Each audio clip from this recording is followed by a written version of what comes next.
Bismillah ar-Rahman ar-Rahim. People, hello and welcome to Footy Judgment. Away from the case, away from Manchester City and all the talk that we've spoken about this morning with who's at fault, who's suing who, Man City ruining the league, Arsenal and Liverpool and Man United red cartel. We want to talk about the football a little bit with everyone here. So hit that like button if you're here. We'll talk about the Premier League favorites. Are Arsenal actually favorites to win the Premier League? Can Liverpool form continue? Or it was just a blip that Liverpool started the season that well, of course. And we have a guest. If they join, we're going to talk about Ten Hag staying at Manchester United, which is always going to be funny if we talk about it. There are people that are still back in Ten Hag. Once they heard he's not going to get sacked, it's phenomenal. I know everyone here wants Ten Hag to stay in, including Salah, because he likes him, but that's just for a different reason. But listen, big up everybody that is here with us. Hit that like button, people, if you joined us. Guys, let's get quickly to 100 likes. Hit that like button. Let us know what you think in the chat. Who's the Salah haters? Oh my, I didn't know that. Amenia and Salah. Oh, me? Nobody said my name. Respect the greatest winger in Premier League history. I mean, you don't like Salah, I mean. No, I never said that. I don't. That's false allegations. I never said that. Where are you originally from? I'm from Ghana. All right. Okay. Understandable. Okay. I didn't say it. I didn't say nothing. I understand. It's okay. It's okay. I get it. Abu Treka's better. We like Abu Treka. He stayed in. We all know the story, bro. We heard it all in Egypt. Abu Treka stayed in. He won Egypt AFCON. Salah didn't. And 3 times, by the way. I don't know how this becomes all this time. Yeah, we know. Bro, literally, you win viral. You win less than 5 minutes. Salad. Less than 5 minutes on the clock. We're already. Yo, I can't go. I want someone to fact check I can't this. go on any street. No, you know what it is. Hold on, it's actually worse than that. It's actually worse. Media get viral for 7th or all no, time lower wingers, than 7th. It's actually 8th. But in my defense here, obviously people don't want to listen.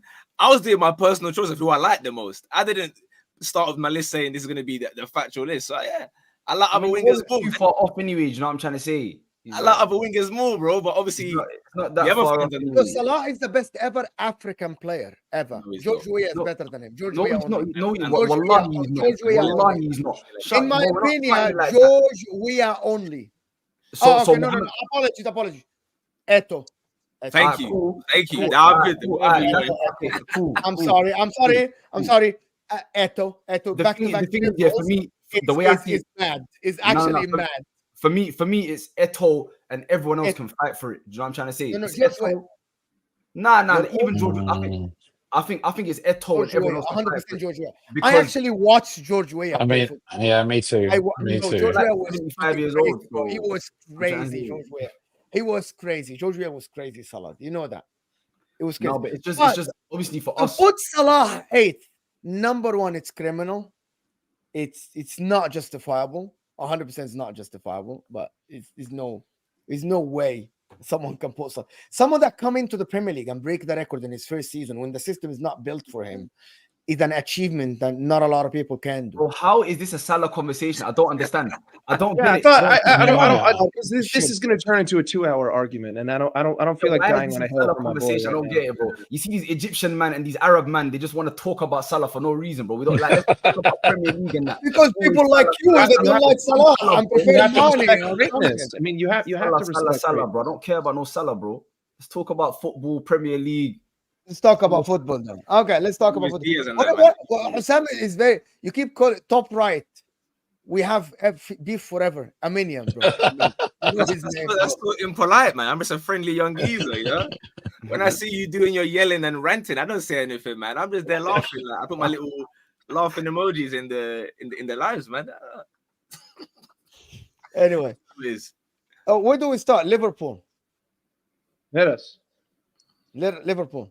Okay. What about us? No, hold on. Salad, you freaking suggested the freaking title. So I didn't say, why are you lying for? Why are you lying for? Bismillah ar-Rahman ar-Rahim. What should we talk about? United squad, Ten Hag future, favorites for the Prem. Was Villa a good result for United? And also Liverpool start of the season. I'm reading, by the way, from and that's what I'm saying. You said, okay, word for word, you said you suggested the title. I didn't. Sorry, you suggested the. I didn't suggest the title. I just did a list of topics to talk about. Okay, should we start with Liverpool then? Yeah, okay, should we start with other thing? Who's actually favorites to win the Premier League for real? On a real. City. Who's favorites to win the Premier League? City. Arsenal. Why are Liverpool scared of responsibility? What's happening? Is it because of Thank you so much. Thank you. We're just here. I'm just here for the laughs. Yeah, why are Liverpool scared? What do you mean? We're not scared. Top of the league. You literally City. Because okay, fine. Manchester City have won 4 straight Premier League titles. Manchester City have scored 100 points without a striker. Manchester City are the unbeatable. Until they get dethroned, if you've won 4 titles on the bounce, you are the favorite. I'm sorry, like it's just based on history alone. Rodri being out by himself is not enough for me to sit here and say that Arsenal are going to win the Premier League and that they are clear favorites. Also, what are we, not even 10 games into the season? So we're not even a quarter of the way through, or maybe we're just about 25% of the way through the season. Again, I think it's too early to say who's a favorite, but if you're going to ask me, I'm always going to go based off history. And the fact is that City have done it with less, and they've broken records with less. So I'm not going to sit here and say that anyone else has a better chance instead of them until there's like a 10-point lead and there's 5 games left, and I can say, okay, it's finished. It's done. I'm going to say that Arsenal. You really think Arsenal are favorites to win the Premier League? To me? Do I think Arsenal? No. Do you think they are the best team in the league? Okay, number one, we had this argument before about favorites and not favorites. Favorites are basically the best team that are positioned to win the Premier League or the league or whatever, right? Am I right to say that? Yeah, sure. Okay, do you believe Arsenal are the best team in the league? No, I don't believe. So how are they favorites then? Oh yeah, I was going to get to that one. I mean, circumstances change. Are we the best team? No, but they have injuries, and I think Rodri's a crucial one. I think they've looked pretty. I'm not going to say woeful, but they've looked average in every game since Rodri's been out. I think he's more key than pretty much everyone else on their teams, and I feel like we started very well. Had a much tougher schedule so far, and I got back my team by force in it. So that's why I'd say Arsenal are favorites. There. And then you say it with your chest, bro. Arsenal are the favorites for this Premier League. No, but that's what I am saying. He said that we do best. You know what it is? Liverpool fans, I understand why they're shedding responsibility because City have hyped for so many years. You know what I'm trying to say? So they don't. No, I'm not trying to say. I hear it. Why does Liverpool have a responsibility here? We have a brand new manager. 98% of the footballing world. It doesn't. Okay, I don't want to hear that. 98% of the footballing world at the end of last season says that you guys are going to fall off. All of a sudden, you win 9 out of 10. Oh my God, you're going to win the league. Not to mention that we're not even a quarter of the way through the Premier League season. We haven't even played anyone who's going to finish above 10th in the Premier League. We have the hardest run of games that I've seen over the last 6 years for any club coming up from October 20th to December 4th. Like, it's absolutely ridiculous for you to that Liverpool aren't going to do well, because I don't think Liverpool are going to do that. It's not about doing well. It's about the way that you're framing the responsibility. Liverpool don't owe anyone any confidence in saying that we're going to win the Premier League, because that's ludicrous. We're not even 25% of the way through the season. We haven't even played anyone difficult. I don't know how you could sit there and say this early that you're deflecting responsibility. If it was January and I had this lead, then I would say, okay, fine, we can have that conversation. I need to start talking with chest. But it's October 8th. The season started less than 2 months ago, and you want to sit here and tell me that I'm deflecting responsibility for not wanting to say that I'm the favorite. That's just a little bit ridiculous to me, especially with the tone that everyone had over the summer. I mean, me personally, I came on here to talk about how Liverpool aren't that great. Do you know what I'm trying to say? Because you lot are top of the league. The entire internet's talking about how good Liverpool. I'm happy for that. I'm happy for that. So I mean, respect, man. Thank you. Semantics here. Semantics matter to me. Fairs. What is it? Silent. Malik, how are you doing, my man? Welcome. Pretty good, man. Pretty good. Welcome. Good to meet you guys in the middle of a debate. Yeah, it's all right.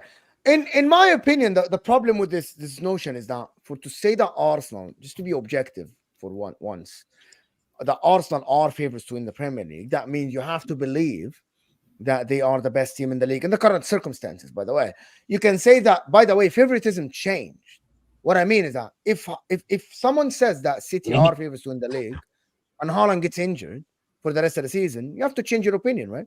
If tomorrow Saliba gets injured, that when circumstances change, my opinion changed. It did happen though. Rodri got hurt, and Rodri is their most important player. We saw them at times last year. Haaland and Odegaard is injured as well, and Arsenal haven't even missed a beat.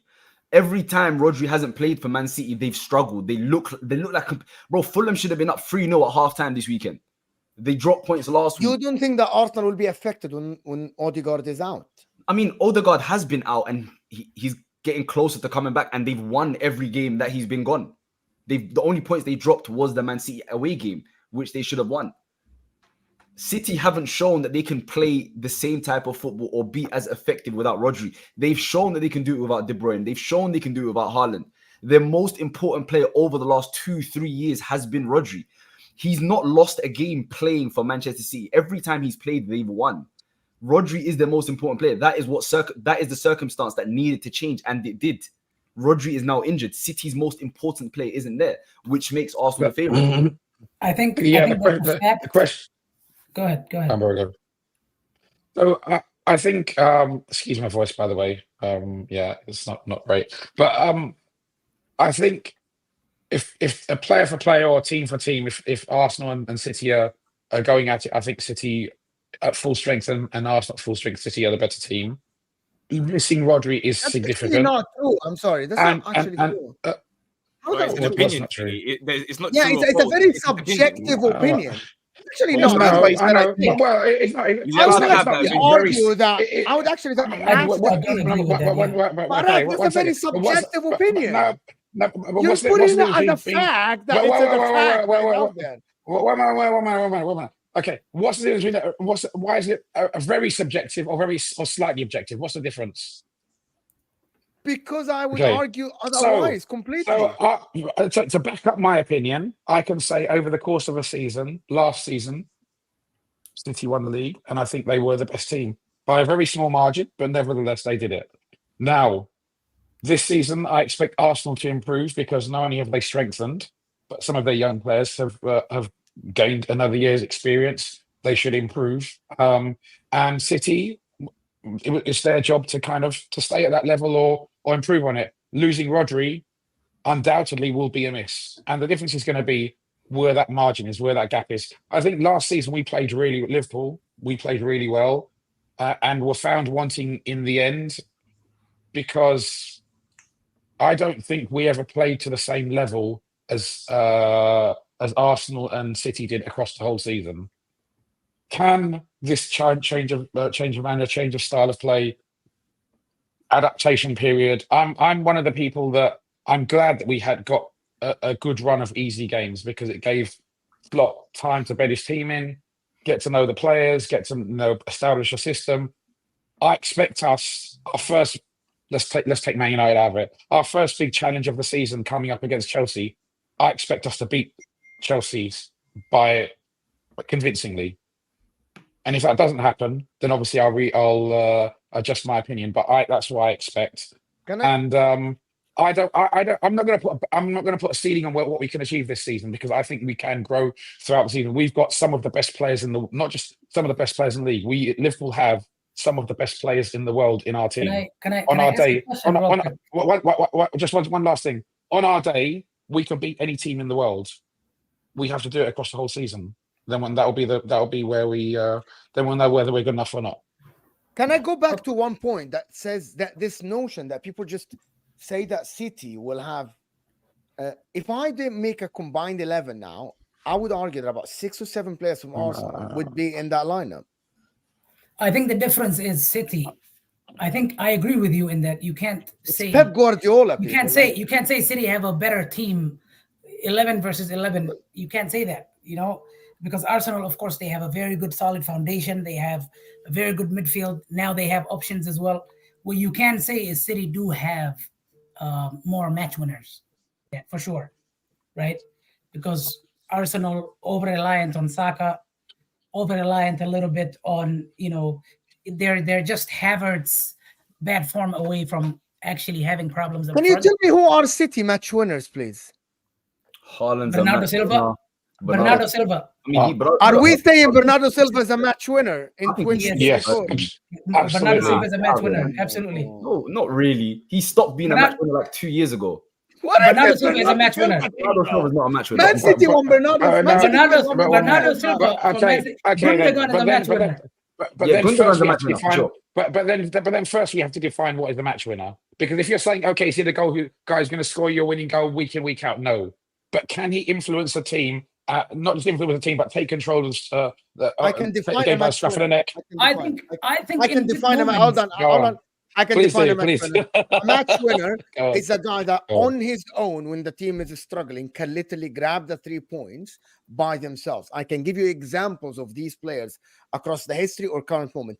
Kevin De Bruyne by himself can win Man City game. Erling Haaland. No, not Gundogan now. Maybe Gundogan. Erling Haaland, right? Erling Haaland. You provide a couple of chances. You give him 2 chances. He will win you the game, right? Rodri used to be that Champions League final. Rodri, that goal. Other times as well. Foden in some games last season. Bukayo Saka this season by himself has been a match winner by himself in about 4 games out of Arsenal 8 games played or 7 games played in the game.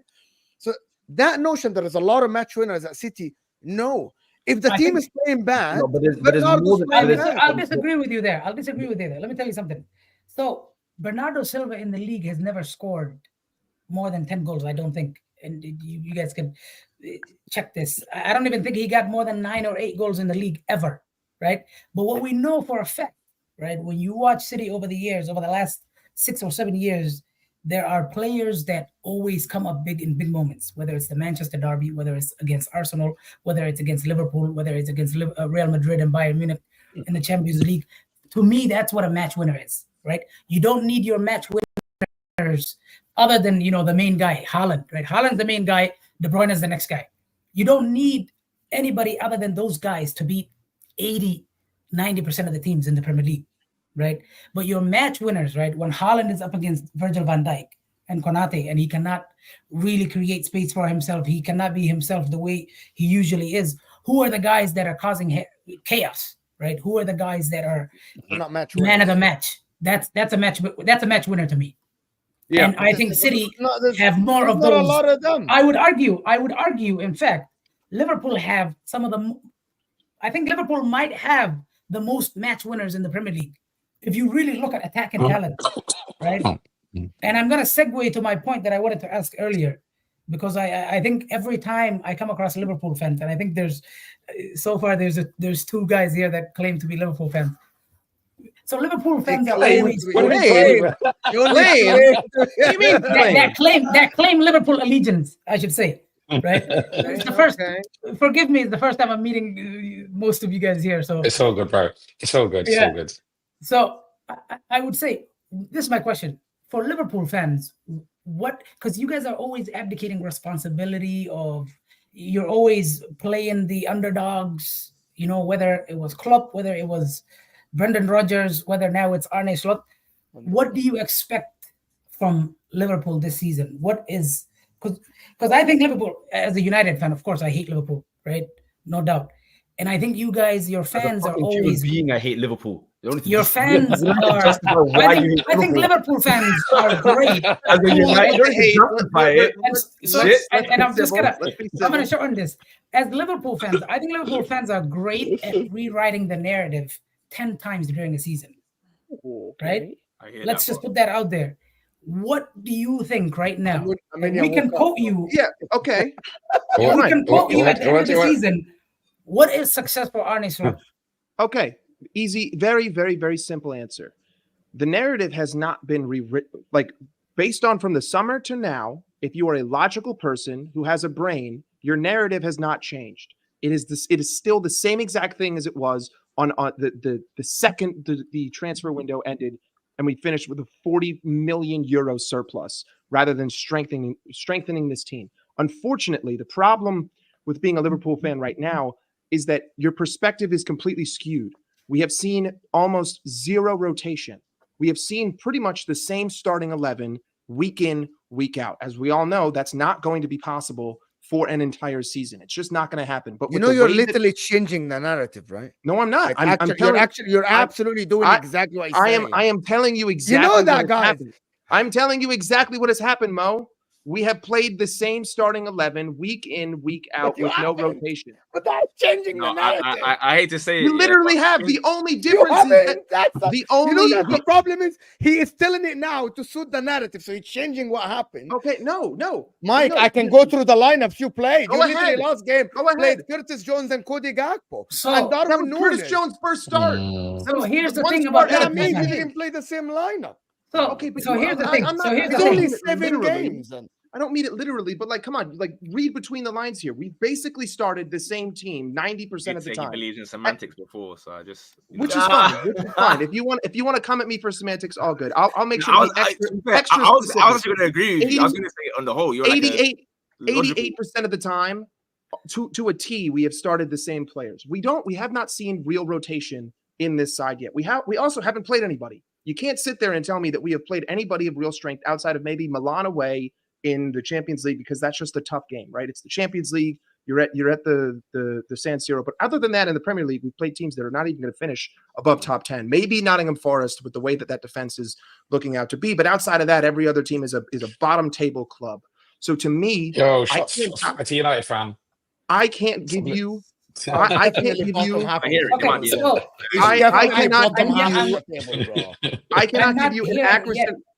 Let him finish. I'm leading to my answer because I have to set it up, right? I cannot give you an accurate representation of my expectations because I don't feel like the club has truly been tested yet. I don't feel like I have seen this club under real adversity. Yes, we had the blip against Nottingham Forest. We were terrible offensively. That team has proven to be great defensively. And, Hudson-Odoi scored an absolute wonderful goal, and we lost that game at home. It's unfortunate, but we've won 9 out of 10 against subpar competition. Until I get to October 20th and I see us against Chelsea and what we look like against a team that can kill you, right? Because we've seen defensive struggles. We've conceded many chances, Crystal Palace being one of them. We've had those types of spells in many of these games, but fortunately, you can do that against those teams because they don't have world-class, strikers. They don't have world-class attackers. You can get away with that. I can't get away with that against Chelsea. I can't get away with that against Arsenal. I can't get away with that against. That's a very logical and reasonable answer. I know. Right? One second. But tell me, as a Liverpool fan, what do you think? My expectation is third. Your expectation. Third. I like this guy. He can run the show, bro. I like this guy. Third place for this reason. That last super chat made a great point. He said it's only 7 games. No one's rotating. I'm gonna put the super chats. Okay, here we go. Everyone's playing. Okay, if you want to do that, guys, we got over 400 people here. We really need to get to 200 likes to push the show to more people. Hit the like. Prime Drogba is a god. Chelsea. Okay, Drogba was good. I liked Drogba. He was fantastic and amazing. But I get when people say like someone is God. I know what they mean. Okay, Akhi, your name is Muhammad and you're Muslim. You can't understand that. There's no way around it. Just astaghfirullah and keep it stepping. That's it. My name is Mu'min. That's number 1. It's the same shit, bro. Stepping, bro. We're not. No, but anyway, like I get the point. But I don't think Drogba was amazing, but he's not one of the greatest in Africa at all. By the way, at all. Like he's not. He's not. I can name higher. He's one of them. He's in the top 10. He's in the top 10. Okay. One of them. Hold on. Top 10. So who's number 1? Armenia. Who's agree? Samuel Eto'o, 1. Samuel Eto'o. George Weah, 2. After that, I don't really care. You argue whoever. Nobody cares. You don't think Salah is there? Yaya. No, I'll have to sit and make a list. I'm not gonna just I don't have it on top of my head. Okay, Mane. On your show, bro. Just bring out the lineup that we decided as a group. I might have to. It's the best Premier League winner of all time. We can do this. I can do this African thing, bro. Abu Treka. There are more, bro. Kamini. I can do I wanted Milan. to I ask can This do is Milan. this is a I can do lie. Milan. This is a lie. Right here. This Okay, this it's is only been literally a 7 full-fledged games. No lie. one has rotated 𝐔𝐬𝐞. No one's really rotated. Like no one really Bullshit. rotated. Bullshit. The spine of every team has changed. Liverpool's spine has remained the same outside of one game. We have played Is that Konate. is that a choice? Virgil. No, we don't have a choice. That's the thing. Liverpool have no depth. Gabriel, Jesus, Declan Rice, Bukayo Saka, and Kai Havertz have started every single game. That's the spine of Arsenal, right? Bruno Fernandes, Kobe Mainoo, Mazraoui. I'm not going to talk about Dalot, United. United are finishing in ninth place. No. But again, you're deviating from the point. You said everyone's spines rotated. I'm just naming teams of players that have started. Levi Colwell, Caicedo, Cole Palmer. The spine of Chelsea, majority of them have started every game. It's the same. I mean, no one's rotating. I can go to every other league. I mean, Napoli's played the exact same starting 11. Inter's played the exact same. I mean, it's the 7 games of the season. You know what I'm trying to say? No one rotates. I back think he's all of those rotating where clubs. he has to. I think 𝐶𝐬𝐞, for example, we've seen 𝐶𝐬𝐞 because we know Robertson cannot play too many matches. So I think Arne Slot is rotating where he wants to and where he has to. But Other than that, your team is mostly. But there's also a difference with Slot, right? But the way we're playing now is not the same as we played on the clock, and I think maybe we will see. Time will tell. I think that will arguably be more sustainable. So maybe we can do with less rotation at the moment because we're playing a less intense game. Obviously, time will tell, and we'll have to see how things go. I think it will bode well for us in the long term. I think that we are capable of challenging, and I think we are capable of winning. But I still think what Mike said at the start is difficult to refute because City have been there, done that, bought a T-shirt, not just once, not just twice, but several times, right? Arsenal proved over the last couple of seasons that they're right there. They're very close. And I think most neutrals would say that if City slip, Arsenal are ahead of us. But can we bridge that gap? Have we got the players to be able to do that, to make that jump? Absolutely. Like I said, on our day, we can beat any team in the world. And I don't have any doubt about that whatsoever. We've proved it time and time again. But the difference is when you're playing in the league, it's not just about on your day. You have to do it not on your day. You have to do it every day. I think also the biggest question is also how will Liverpool cope with a major injury? I don't wish any injuries on anyone, but City, for example, have Rodri injured and they're still winning games. We have Ødegaard injured and we were testing Havertz at the 10, didn't work. And now we're testing Trossard at the 10, and now that's working. So the question is Liverpool's squad, when it comes to their quality, when it comes to their bench, is it enough to keep this going? Because I only think you have Elliott injured right now. And apart from that, you don't have Elliott and Alisson are both hurt. Alisson, yes, of course. Starting goalkeeper's hurt. Elliott's hurt. And then but we know that Kelleher is a good keeper for you. But we know that Kelleher is a good keeper for you. But for example, you don't have a replacement for Gravenberch. You don't have a replacement for Salah, for example. You know what I'm saying? And the question is, how will Liverpool cope with that kind of pressure? Because at this moment, like I said, City and Arsenal are coping a little bit. But Liverpool doesn't have that much luxury, if you ask me, if they get injuries like that. Because one Gravenberch injury and they're playing Endo every game. You know what I'm saying? And that's not what you want. If he gets hurt, our entire season, if Ryan Gravenberch misses 8 weeks, like Ødegaard might miss, we are capitulating. Like it's just that simple. And just to go back to my original point, because people wanted to come at me for the rotation.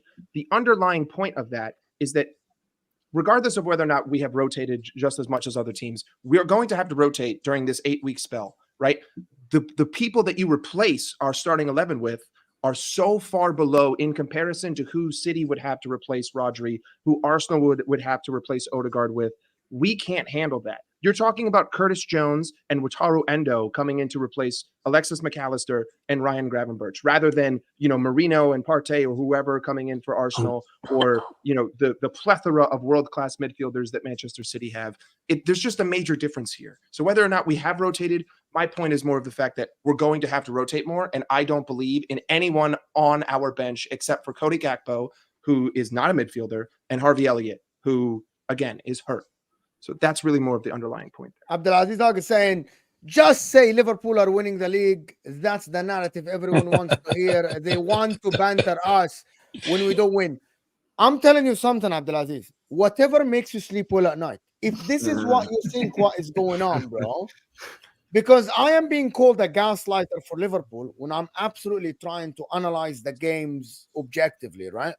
So for me to look at this Liverpool and try to analyze the sample size that I have and say that Van Dijk is the best defender in the league, in my opinion. Gravenberch has been performing very well. Is it going to continue or not? I don't know. Salah is a game changer. Diaz is back.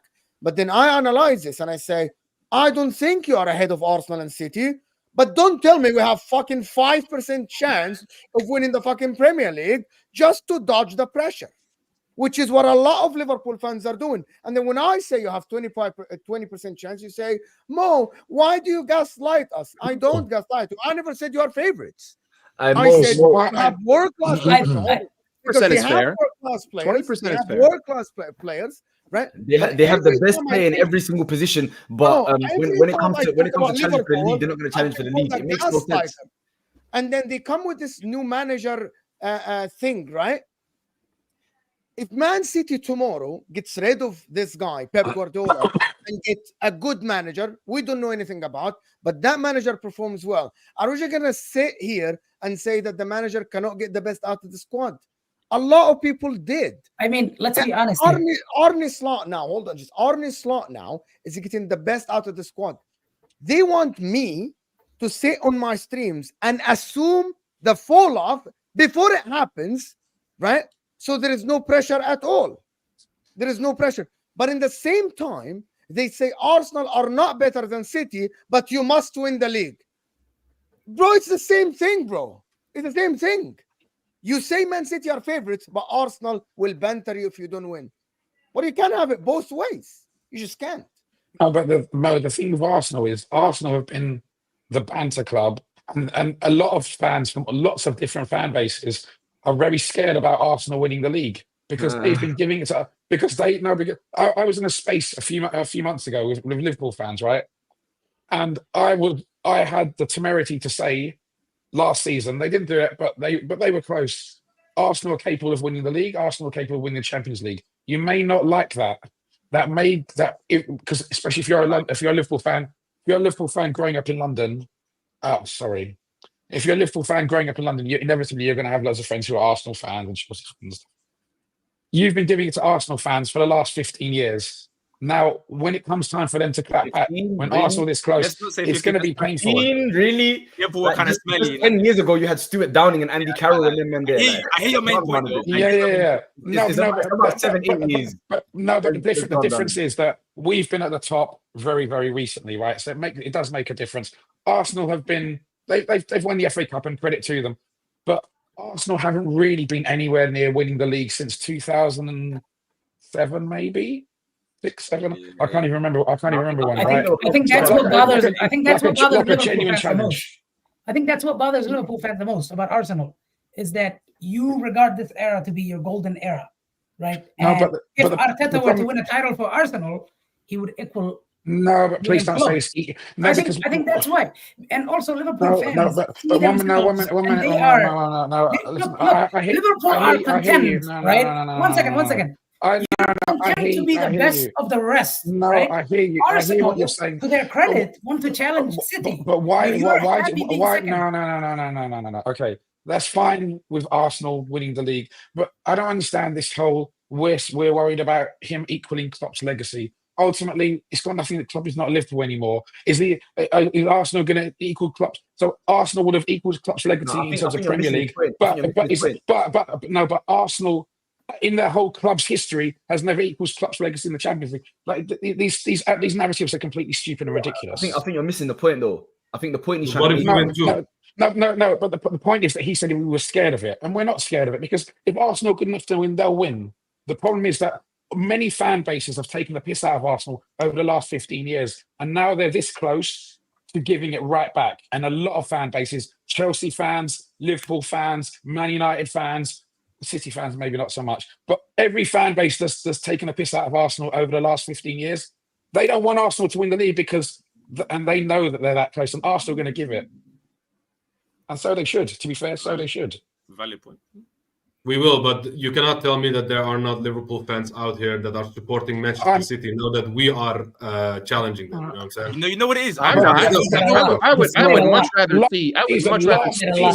You guys know. The greatest rivalry in Premier League history. The greatest rivalry in Premier League history. Last season and previous seasons, we've had Manchester United fans and fan base of all other clubs wanting Manchester City to win the league over Liverpool. So it's exactly the same.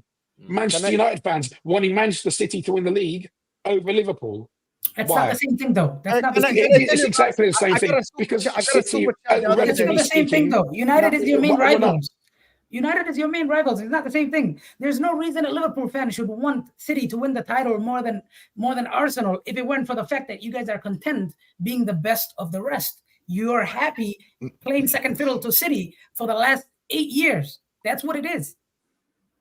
I think it's the reality of the situation. That's like kind of logical. I give Arsenal a lot of credit this season, right, for coming at City for saying, we have a great manager. What about last season? No, hear me out. For saying at least out loud, we have a great manager. We can win the title. Even we'll fight you. We'll make it nasty in the game, as you saw the last game. Liverpool have never done that, right? Liverpool, from their manager to the fan base to the across the board, have been running this gimmick with City, hand-holding kumbaya, where two great teams going at it. Look at us. They're better than us. We're happy being second. Why are you shaking your head? You know it's true. You know it's true. What do you mean? Your captain and their captain everything you were saying makes sense. Listen. We're not going to happy being second. Who out there? Let me make sense clear. Guys, one at a time so we can hear each other. Okay, listen. Let me make one thing clear in it. Let's not pretend that what bro said is not true. Your captain and their captain hold hands on what holiday. Bro said is utterly ridiculous. Go to school together. There was never a rivalry. You lot were happy just being there, bro, and that's a fact. You lot were just happy being there. Hold on. Look at the amount of hatred Manchester City fans have for Liverpool, and then come back and tell me that statement is correct. I don't know about that part. I was Aminia's opinion and TK's opinion on this, please, guys. It's not. Listen, you know what it is? They may hate you, but it's not reciprocated because I know for a fact Liverpool fans don't care for Manchester City. So they hate us. You lot are the bridesmaids. You're happy for the bride. I get it. You lot are happy for your best friend. She's getting married. It's cool. You're happy being the bridesmaid. I understand. I get it.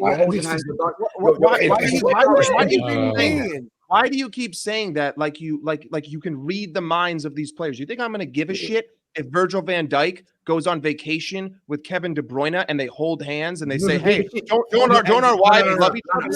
One second. Let me respond to that. Hold on. Let me respond to that. You just said that because Virgil and Kevin De Bruyne happen to share the same hotel in Mallorca, that all of a sudden every Liverpool fan is happy. Let me tell you, we finished second place. Am I supposed to sit here and say, man, I really wish I could just wallow in self-pity and think about how terrible I am for coming in second? No, but you're not going to sit here and say that I'm happy coming in second place. I lost. I think he's saying. Okay, hold on, people. Can I run the channel, please? I just want to respond to what bro said real quick. I just want to respond to something he said just one time, 2 seconds. I'll be done. 2 seconds there. You got to be speaking for 20 minutes. Go ahead, Sam. No. He said, am I, as a fan, supposed to have a problem with the players being friends, etc., etc.? You know who had the problem with players being friends? Sir Alex Ferguson, Jose Mourinho, Antonio Conte. That's not what you're supposed to do. There's a reason. One second. There's a reason. The world changed, football changed. It's a different time. One second. Let me finish. There's a reason England's golden generation never amounted to anything. That's because United players, Chelsea players, Liverpool players were sitting on their own separate tables because they absolutely hated each other. Your managers are best friends, they're boys. And that only happens because Klopp is happy to just be cool. He's just happy to be there. He's just involved. He's calm with that.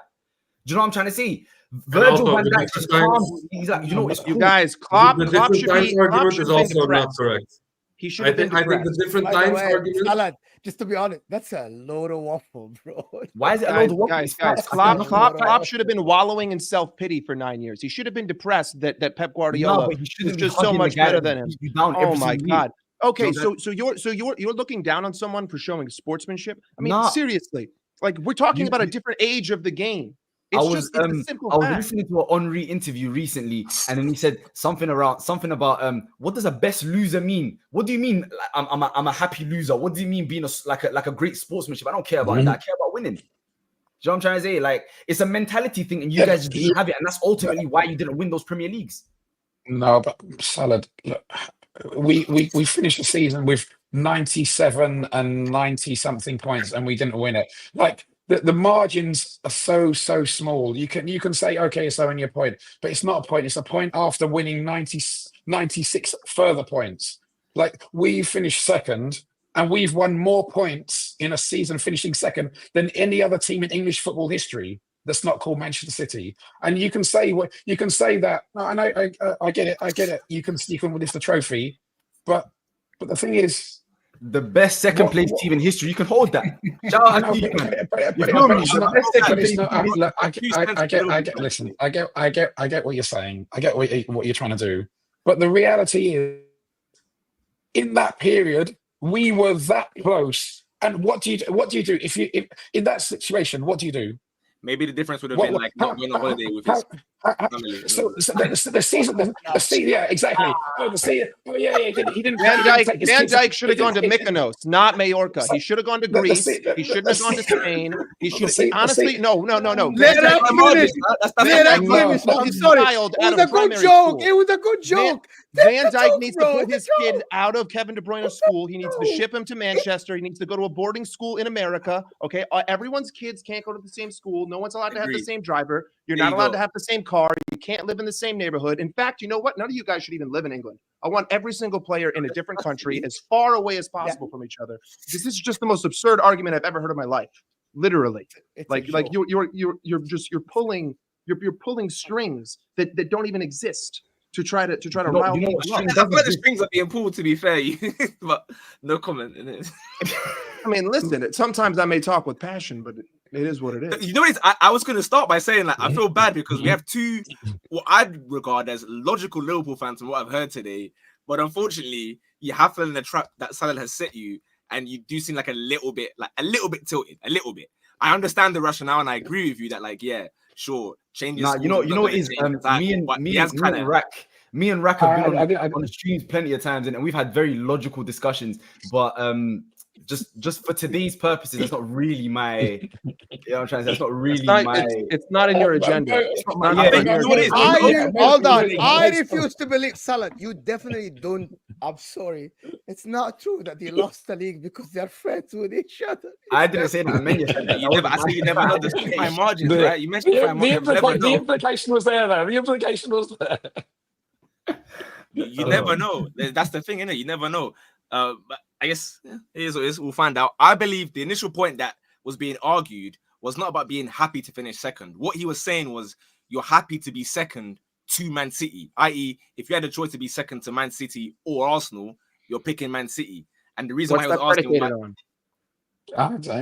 much. How are you going to make that statement? I want him to finish the question because I got a question. I want him to everyone that I see on Twitter, basically everyone that I know in real life and Twitter, that's what I see. People prefer. Can I just counter this with one thing? Okay. So let me just follow your trail of thought. Okay. So that's what you see on Twitter, and that's what you see in real life. The more important question is, why is that? Is that because that's why I'm asking you? I know. But okay, so I'm going to pose two situations. Situation one, which is the one that you said, because we prefer to be second behind, we prefer Man City, prefer to be second behind Man City than to Arsenal, or B, because they've been giving it to you for the last 15 years, and they don't want you to give it back to them. If they're your friends. And they've been giving it, they don't want to hear that shit back because you're going to give it to them. If Arsenal cross that line, you're going to give it to them with both barrels. But if you're going to give it, if you guys said you hate City so much, why wouldn't you guys be giving it to each other if City win? I don't understand. I thought you guys hate City. No, that's what I was hearing. So that's because we don't have a rivalry with Liverpool. Why suddenly hate us if we don't have a rivalry? I don't hate you. I want you to win. I would rather you win over City. Rivals. I'd rather you win. I would rather see Arsenal. I'm gonna debunk this in just one thing. The hate between City and Liverpool has nothing to do with the league because Liverpool don't lose the league in the game in the one-on-one game versus City. And that has nothing to do with the hate to City. If Liverpool lost the league, it was because they dropped a point here and a point there against a team that is not Man City. That's just logical speaking. The facts are by now, just let me tell you something. I have never heard a Liverpool fan say what Arsenal fans say. That is something I've never heard. So the reality is, and hear me out here, I've never heard a Liverpool fan say, but it's against Pep Guardiola. What do you want me to do? But I've heard this over the last 2 years and even this season from Arsenal fans. Give me one Liverpool fan. Give me one Liverpool fan. You was foolishly just saying that. That's not true. Let me finish. I have never heard a Liverpool fan say it is against Pep Guardiola, the best manager ever. That's they fine. always say we failed, we should have won. But Arsenal, let me finish. Salah, you may have never heard for a while. Let Guardiola's actions told me different. Told me otherwise. Guardiola. I mean, sorry, Jurgen Klopp. See, forget the actions. See, you went to intangibles, right? I am literally telling you what happened. Jurgen Klopp, body language. I've had Arsenal fans. I can't do nothing. Let me finish. I've had Arsenal fans sit on my channel, numerous of them. That is a reflection of Arsenal fans, right? Outside on the street, that I've met Arsenal fans in real life here and in England that tell me we try our best, we do our best, but we are going against this juggernaut of Pep Guardiola. As long as I see improvement, I am all right with my manager and my team. I am happy to see my team win games.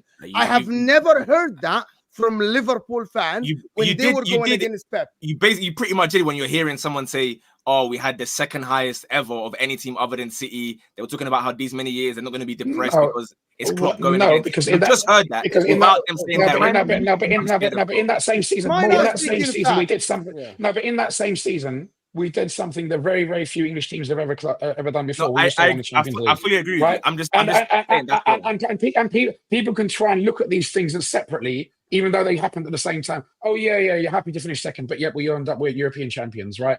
They'll try and divorce these two timelines, but the reality is they happened at the same time. We were at that time a little bit behind City in the league, but we're a little bit ahead of City in the European Cup, right? The football is, especially when you come to that elite level, is very, very fine margin. Just like Arsenal found out last season, 1 point here or there. We finished second. And we only lost one game that season. If we win that game, we become Centurions, double winners, Champions League and Premier League, and invincible all in one season. Now, you may say that, yeah, you didn't do it though, but that's what I mean. The point is, there are very, very, very fine margins in this game when you're talking about that elite level. I'm just saying, I am not belittling. I am not belittling Arsenal. By the way, I am not belittling Arsenal. I disagree with this notion that Liverpool, we got the highest point. Yes, Aminia, you're right. You're absolutely right. We got the highest points tally. It doesn't matter. There's another guy that got higher than you. That is Antonio Conte told the Inter fans this, told him, it doesn't matter how many wins you get. If the next guy gets more wins than you, you're a loser. You're just the best loser out there. That is the mentality of someone like Antonio Conte when he told Inter this fans about, oh, we improved from fourth to second. He said it doesn't matter because you didn't win. And then I disagree with both. But this notion that Liverpool were happy to be second, no.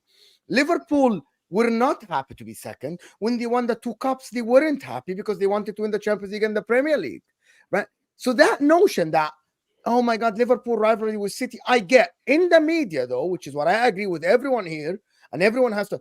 In the media, it was portrayed as we are all friends, we play good football, it's the best show for English football, the greatest whatever thing. It was all friendly, yes. While Arsenal took it to a different level, which is we're going to slap you in the face if you just come to our face. You know what I mean? That is different, right, than the Liverpool thing. But that's not how Liverpool lost the league, guys. That Liverpool lost the league because of small margin, just like Arsenal, a goal here and there. That is what people need to understand. And by the way, both teams are not against Man City. This is just a wrong notion. Everyone is against each other, by the way, just to let you know. But I just want to put one sometime, I think a week ago, someone put a super chat on my channel. Do you know, guys, what they said? They said, Mo, why do you want Arsenal to win the league? You don't understand. Can you imagine how HUSAM was and the Liverpool fans were annoying when Liverpool were going for the quad? Imagine Rory and Igal. It's 10 times more than HUSAM when they win the league. People don't want Arsenal to win the league because of their fans. Need it. Genuinely, bro. Need it. And I think Someone I really mean that, bro. They really mean it. They But don't. this is what I Someone mean, though. told This me, is what- I cannot live in London if Arsenal win the league.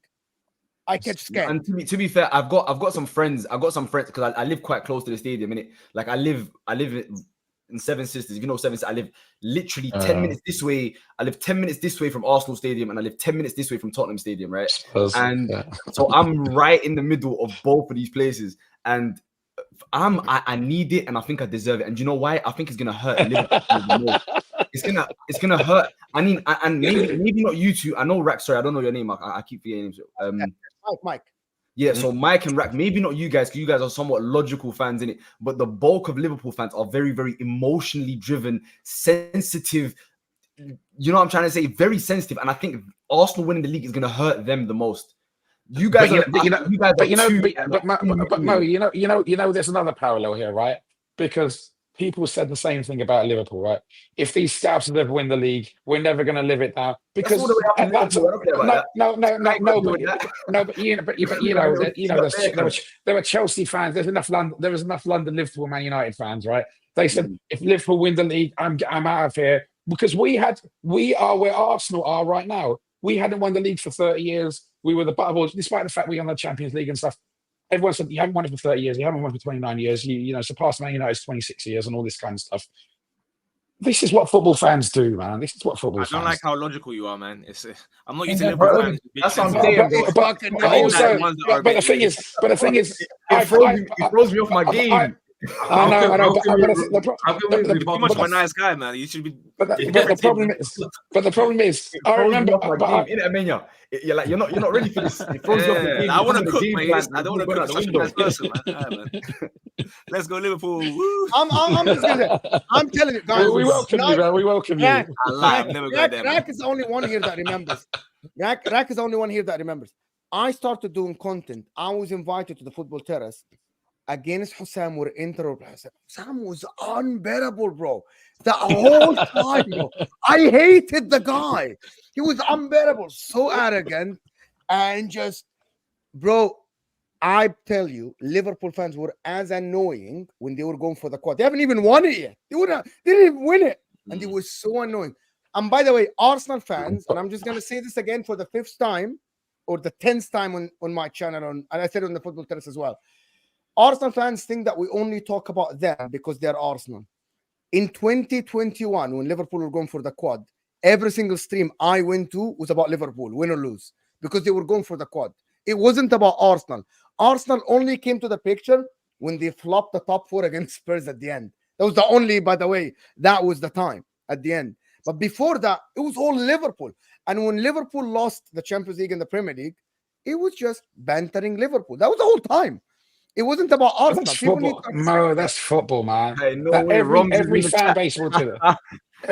Every fan base will do this, right? Every fan base will do this. If maybe apart from City, because I think City, in a way, they're no one's worst rivals, right? Even Chelsea fans. Can I be honest? You're 100. Really and truly, no one cares about Manchester City, innit? Like, if we're being honest, you're wrong. You're wrong. You live in America.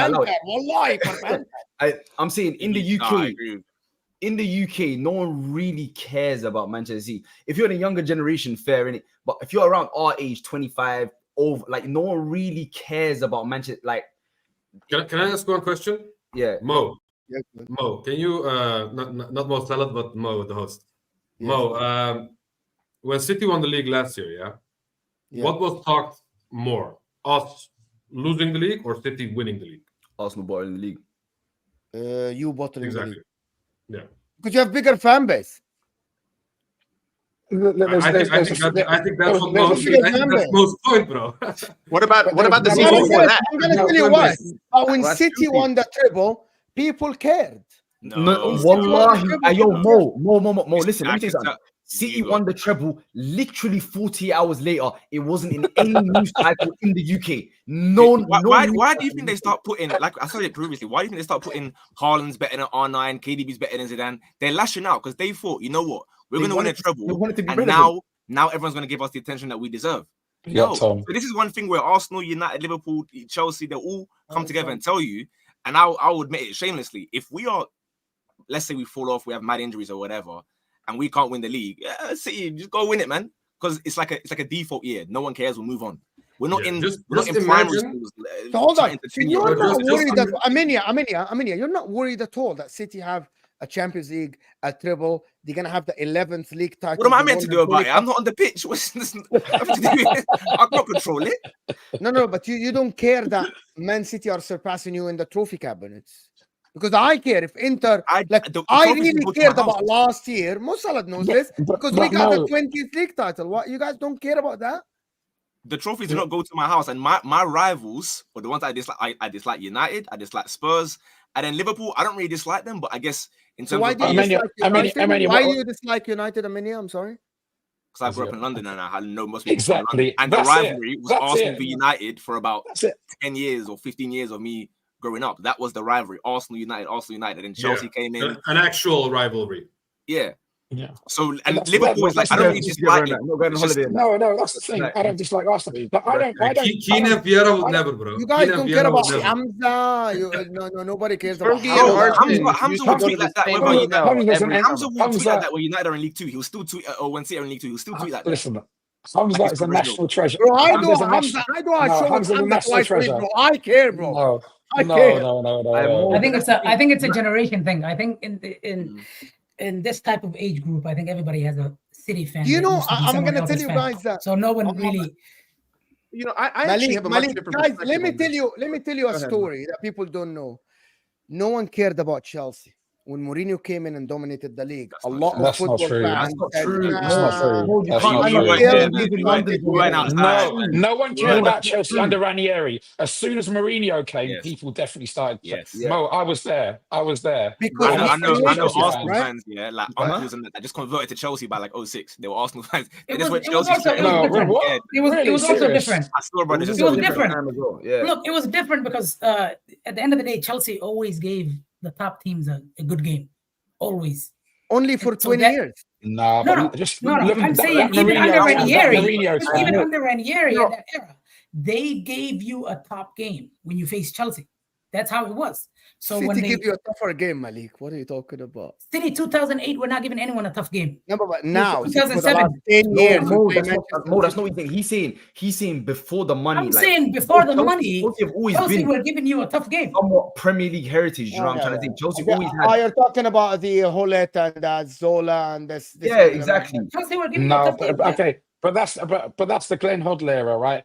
Prior to the Glenn Hoddle era, with all due respect, Chelsea were not far off West Ham, right? Glenn Hoddle, you had the guy who died in a helicopter crash. What's his name? Who pumped some money in? Ken Bates was the chairman. Chelsea in that period, they weren't challenged for anything, and then they started putting some money in. Ruud Gullit came. Glenn Hoddle was the manager. Brought in Ruud Gullit. Ruud Gullit came in. Then they brought in. I think Ruud Gullit became the manager. He brought in Rivarly. They brought in Zola. Chelsea's profile started. Then they won the Winners' Cup. This is how Chelsea started elevating to the next level. But at that point, as a Liverpool fan in London, I didn't mind Chelsea that much. I hated Chelsea from when Mourinho came in because that rivalry between. But I think immediately because Mourinho was coming here, getting under people's skin, getting under Arsenal fans' skin, getting under Wenger's skin, getting under saying stuff about Benitez, beating us, saying, all these Champions League games. That's true. It's the energy. Before that whole era, they called Chelsea the West London Hotspurs, bro. You know what I'm saying? But just to kind of offer a different perspective here, because obviously I believe everyone except Mo Matthew Harding is based in Western Europe. As an American, when you view these rivalries, in America, I think. Oh, apologies. But regardless, as an American, like someone who didn't grow up with other people who watch the sport, but I mean, like, listen, they did. But it's like, I knew a couple Manchester City fans, I knew a couple Arsenal fans, I knew a couple United fans, but it's like there was never like an actual rivalry. It's like on the day I would hate you, but then the next day it's like whatever, who cares? You know what I mean? And I think that there's a difference in the bantering and the rivalry between UK fans and literally all other international fans. Because like personally, I can't relate with anything that any of you guys are saying about, because I don't give a shit about any other club in the world other than Liverpool. I don't care about United. I don't care about Arsenal. I don't care about City unless I'm playing them. Other than that, it literally means nothing. You know what I mean? And I don't know how many other fans out there feel the way that I do, because, you know, the UK is only what, 45 million people, and then you view beyond. I think Liverpool had 741 million different watchers last year. It's like, how much of that fan base doesn't give a shit about other teams? You're 100% in Egypt. People support a club. They absolutely. I think it's still man. Real Madrid and Barcelona fans in Egypt, especially around the Messi and Ronaldo. Again, I'm just speaking. I remember people breaking shisha on other people's head because of rivalry between Real Madrid and Barcelona, bro. Because someone said something about Messi. You guys know what I'm talking about. Like, it's real, bro. And I'm not promoting violence here, but that's what happens, bro. Yeah. And in Africa, I'm assuming the rivalry is even worse between Chelsea fans and Arsenal fans. Yeah, definitely. So people care, bro. For sure. And that's part of, you were saying that it's irrelevant whether people are friendly and going to each other's dinners or whatever. But the reason why Jose's, I guess, introduction was like that was because not only was he winning straight away, but like we said before, he was getting under guys' skin. He was doing the mind games. There was beef nonstop. Whether you want to admit it or not, that plays a part in you or how you view a team. Pep Guardiola, great football in the, let's say, 17, 18 times when they had the flying wingers. A bit less entertaining now, but they get trophies. The problem is City fans, all they argue with is just counting trophy numbers as if they're the ones that earn them. Like they're like a stickers in a collection book or something. They won't tell you nothing else. And so what you meant to say? Oh, yeah, we got 13 this, we got 12 this. You done nothing. You just sat on Twitter. I think just to add to your point there. Also, no, I mean that's basically it. So why would if I'm debating a City fan, what is there? Yeah, I think one point I'd like to add to that, right? I can be devil's advocate here. I want more trophies than you. No, you didn't. You sat in your house, and I sat in my house. You didn't win nothing. Look, at the end of the day. Hold on. What's the point of supporting? I like this guy. He's got no, absolutely wrong. It doesn't, because he speaks well doesn't mean he's right, bro. No, he's right. You articulated opinion well, bro. It doesn't mean he's right. No, but like what you're saying. What's the point of supporting football clubs, Armenia? If I'm not gonna so you're saying you support clubs purely based on who wins the most trophies. That's what you're saying. Say that again. You support Inter, right? Yes. Why do you support Inter? Because I liked back in the days. I liked how they played. I liked the players. Oh, so so it wasn't to do with the trophies. No. Mo, okay. So that's the point I was making, right? It's about the culture. It's about the whole guys, I'm debating, please. I'm debating. You are making my point. If you're saying that it was nothing to do with the trophy. Because when I started supporting the club, I care about Juventus not winning trophies. I care about my club winning trophies. When Inter won the 20th league title, right? I said, okay, my club that I support won more league titles than Milan. So definitely I care about my club. Otherwise, why do we support? And I get it. There are other clubs down there in the people that support Brighton that go to the games. But that's why these teams don't have global support.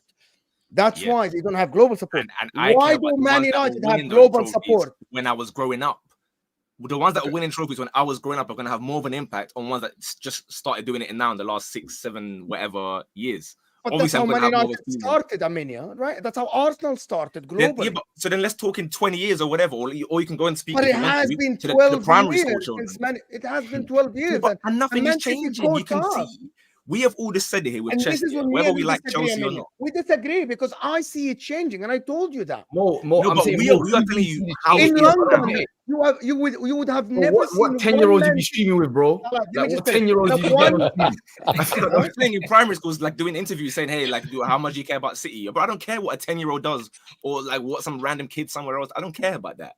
I'm having conversations with people that there are 20 and 25 years old that started. And Mo, you can't cheat. Mo, let me tell you something. Those 25-year-olds that are supporting City, they were supporting Arsenal, Man United, Liverpool at some point. That's why you can't take these men serious. That's what I'm saying. Everyone's serious. Like, bro, you can't take a City fan your age seriously. You can't, unless he's one of these brothers that will be in Manchester. Huh? That's not true, because in 2011. People that they were 10 years old, they started watching football. They chose City at that time, right? in other, and they chose City at that time, and now they're 23 years Bro, old. you're 52. Why are you Okay, 21 years I old? can't You know find me? Why are you chatting to 21-year-old? You're 52. Oh, well. 21-year-old. Bro, it's legal after 21. So That's crazy. That's crazy. bro. It's nothing. So like, I just want to follow up a point that Amania made, right? And you see this especially on Twitter and Twitter Spaces. People will say, Arsenal haven't won a Champions League. I don't want to hear any Arsenal fans' opinion on Champions League football because they haven't won a Champions League. Mo, you haven't won Serie A. I haven't won the Champions League. Amenia hasn't won the Premier League. Salad hasn't won Serie A. We haven't personally done anything. All of our individual opinions are completely valid whether our teams have won them or not. Exactly. Right? Thank you very much. 100%, you're right. Yes, 100%. Yeah. So when people say, it's an element of pride that you can say Inter are the most successful team after Juventus in terms of Serie A titles, fine. And it's likewise, AC Milan can say they've won eight Champions Leagues, and you've won 3. Yeah, 7. Sorry, 7. And What's you've the won point 3. of rivalries then? No. I'm saying that's fine. That's fine. But in the bigger picture, on a day-to-day basis, yeah, it gives you a little bit of pride, maybe when you think about it. But on the day-to-day basis, it doesn't make any difference. When it doesn't make you want to beat them if you're playing them on a Sunday night, or it doesn't make you want to beat them any more, any less. They're still your rivals, regardless of your trophies. That's why when Palace play Brighton and they hate each other, that means just as much to them as, like, I don't know, Liverpool fan again against Man United fan. So you don't think? Can I ask a question? United fans should be the ones that are like concerned about what City are doing. I'll be honest. Like, and obviously, again, you want your team to be the best. Of course you do. Like, I'm not disputing that. You want to win every trophy. You want to enjoy watching that. So I agree with you. But when you're talking about, like, am I scared of what City are doing or whatever? No, I'm not scared. Like, it's not going to affect my life in any way, whether City win it or not. But United fans, I understand that one. Like, they've built their whole, legacy, reputation, history. Why? Because that's your local rivals that you spent decades being noisy neighbors, and then they're going to overtake you. I'd be scared too. I'm a United if fan, Spurs right? did that, I'd be concerned. Look, I'm a United fan. My worst day is talked about more than City's best day. Why do I care? Yeah, because it's going to change soon. They are. Why do you care? Why do you care? Why do you care what other people are saying? Liverpool winning one title. Look. Let me finish. Liverpool winning one title in 30 years hurts me so much deeper than if City won 5 Champions Leagues in a row. At the end of the day, to go back to the point that okay, let me tie it back. I'll tell you why. Let me tie it back to the point that Amenya made earlier. 5 straight CLs. Like, I know I was stretching a little bit. When City won the Champions League, and they followed it up in the next year by making it 4 in a row, and they broke both those 2 things that only we had. Yes. I thought it would hurt. It didn't. The reality, right? The reality is, like Amenya was saying earlier, this is more than just like who's winning trophies, who's not. It's about culture. Right, number 5 is crazy. At least make it like 2 1 second. Of course, hyperbole. Of course, I'm exaggerating a little bit, but let me make a point here. When Newcastle a couple of years ago thought they were having an upturn in form, they made it into the Champions League last season. You're seeing them beat PSG. You have history with Newcastle going back 80s, 90s, 70s. You get what I'm saying? That is a little bit concerning. You can understand when you talk to Newcastle fans and you have points of contention, you start to get annoyed. What am I getting annoyed with City for? Let's be real here.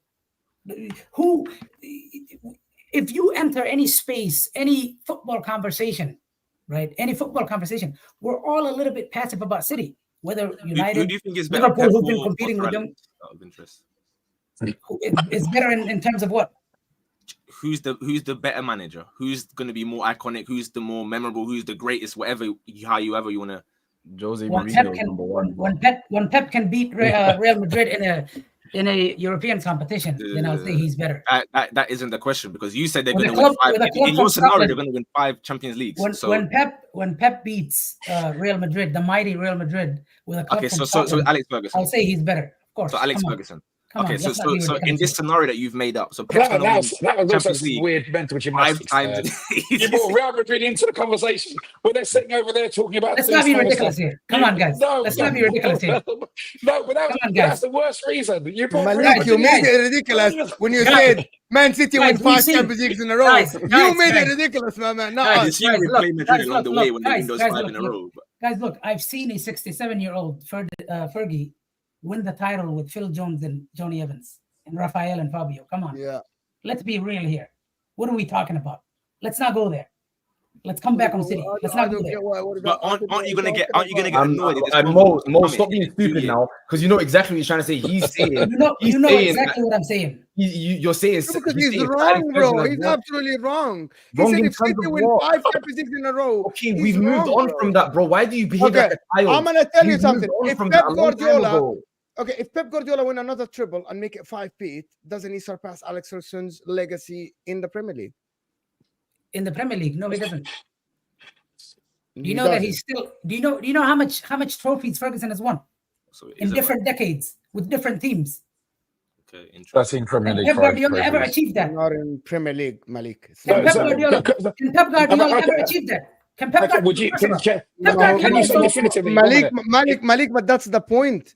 The point is, if he continues in this trajectory, he will surpass him. But because he wouldn't stay at City that long, he won more in a shorter time and enough to have more legacy than Alex Ferguson. More times have changed because the way, like, you're forgetting back in the day when Sir Alex Ferguson was revamping his teams, it would take some time to kind of take the old. Now Pep Guardiola can do it in one summer with the finances that are available. In one summer, he can get rid of 3, 4 guys, 4, 5 guys, change the entire spine of his team. So it's quicker to do a quick turnaround in teams to change your club's fortunes. Sir Alex Ferguson did what Pep Guardiola is doing multiple times with multiple different teams in multiple different eras. To be serious here, right? To make the point, we're not going to agree. Let me just make the point that Amelia asked the question. I get why Amelia asked the question. The fact that we're having a conversation about it means Man United fans that hold Ferguson at this level should care about City. That is the whole point. The whole point. I know, Malik, you're never going to agree. By the way, if Pep wins two more triples, let me finish. If Pep wins 2 more triples, I know that I can sit on streams and Man United fans will have a counter argument to what I'm saying. Why? Because it's tribalism, because they back their manager and all the stuff. But the fact that we're having this argument is why Man United fans should care. Because for example, when Aminia said, he said, I really don't care. I don't care what City wins. There's no argument about it in his mind. But you have an argument about what Pep did versus what Alex Ferguson did. That means there is a point that come in time that when Pep wins certain amount, that argument will hold water. Do you get the point here? That is why you should care about how much Pep wins. There's a look. There's merit in what you're saying. I get the point, right? But the way I see it, right? The way I see it, no one in this current football climate is gonna build a team of 5 or 6 guys who grew up within 10 miles of each other, right? To dominate world football. It's not gonna happen. Pep Guardiola is not gonna do it. Okay, right? How much of that? He could have done it, but football changed. Look. But this is what I'm saying. By the way, I am just assuming here he could have done it, but football have changed because this is all assumptions. But we're living in assumptions now. But now we're living in assumptions. Guardiola is a great manager, right? Guardiola is a great manager. And you're living in an assumption. You say no one will build that because of I'm actually telling you what happened though. It's not an assumption. It's a fact. That is how United won the treble and all of that. It's a fact. When Ferguson came in, we were finishing God knows where, right? He had to build scrap by scrap from the youth team, right? From the academies, extract the most he can from there, introduce leadership into the team. But it was also a significant amount of luck that you had 5 or 6 world-class players come out. Like, if that happens, that of course you don't have to spend any money. So the money that you save from that, you could then pump into other areas of your team. Like, some of that was down to Ferguson. Don't get me wrong; he introduced them, but you can't give him all the credit for producing these teams because some of these players grew up. By the way, am I allowed to say that Pedro, Messi, Xavi, Iniesta, Busquets, Puyol, Piqué, who was originally I've got to go. Peace. Speak to you all, yeah. I'm about to end this. Yep. am I Victor Valdez? Am I allowed to say that Pep took that team to the next level as well? So these are people that all lived in the same city. I mean, Messi's Argentinian, so that doesn't really, you know. No, but he grew up there. They took him in, and he is the one who grew. So that is the point. Like, I can do this game every day. The fact that Pep is doing this, yes, we can say he used the money and everything, but there's no argument that Pep changed. No, Pep's a great manager. Yeah, that's the whole point. Pep's a great manager, and he's incredible, right? And he's never going to be close to Alex. No. He might go down as the best ever, right?